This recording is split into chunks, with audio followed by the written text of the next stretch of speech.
अहमदनगरमधील माजी जिल्हा परिषद उपाध्यक्ष सुजित झावरे यांनी राष्ट्रवादी काँग्रेस पार्टी यांच्या होणाऱ्या परिवर्तन मेळावा आणि निलेश लंके यांचा प्रवेश या धर्तीवर NTV न्यूज मराठीशी संवाद साधलाय। एकच सांगायचं या संदर्भात पक्ष वाढतोय याचा मला आनंद आहे। मी कधी कोणाचा व्यक्तिद्वेष केल्याचा मला व्यक्तिगत कधी आठवत नाही की मी एखाद्या माणसाचा व्यक्तिद्वेषातून कोणावर बोललो।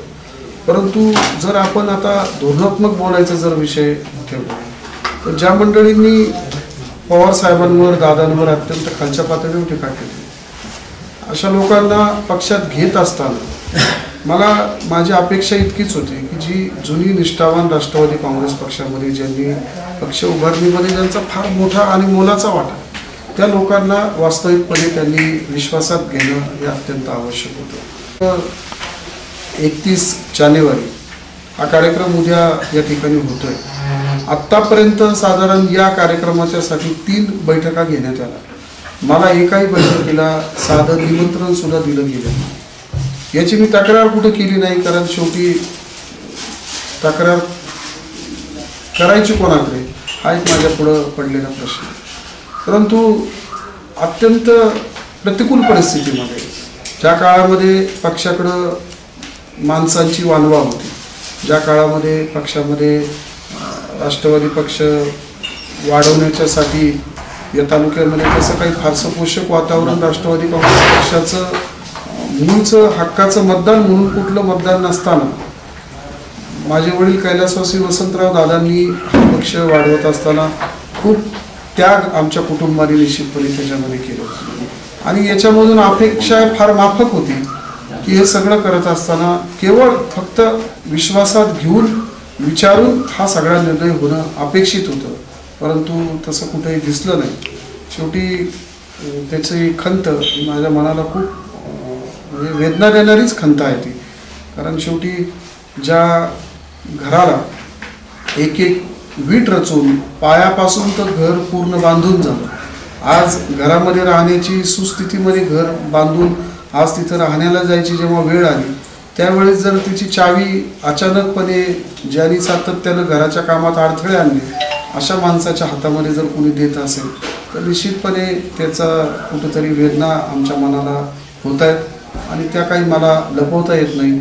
बरेचसे लोक वेदना लपवू शकतात, माझा स्वभाव असा आहे की मी वेदना लपवू शकत नाही, त्या मी जाहीरपणे व्यक्त करू शकतो। आणि मग इतका प्रामाणिकपणा पक्षाबरोबर दाखवत असताना मला याच्यातली खंत एवढीच वाटते की हे सगळं करत असताना त्यांना साधी विचारणा देखील करावीशी वाटली नाही, ही मोठी खंत माझ्या मनामध्ये आहे। मी आजही पवार साहेबांच्या विचाराला ऋणच आहे।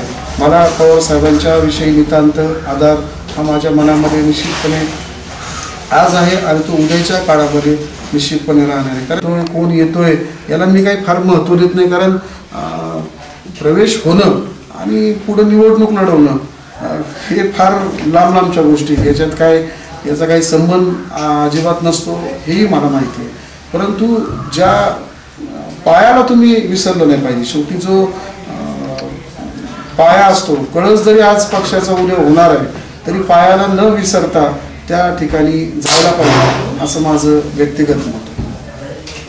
परंतु गैरसमजातून आणि काही लोकांच्या केवळ सांगण्यातून हा प्रकार घडतोय असं मला वाटतं। कारण की मला असं वाटतं की अनेक लोक माझ्या वडिलांनी मोठी केली, मी त्यांची नावं घेत नाही कारण नावं घेऊन त्यांना मला महत्त्व द्यायचं नाही। परंतु जसं तुम्ही मालिका बघताय छत्रपती संभाजीराजांची, त्याच्यामध्ये जसे आनाजी पंत आणि सोमाजी पंत आहेत तशी काही मंडळी तालुक्यामध्ये तयार झालेली आहेत। ती अगदी वसंतराव दादांच्या मागं राहून ज्यांनी अनेक पदं मिळवली ती आज त्यांचे उभं केलेलं राजकारण संपवायला निघालीत याची मनामध्ये खंत आणि याच्या मनामध्ये खूप क्लेश होतात।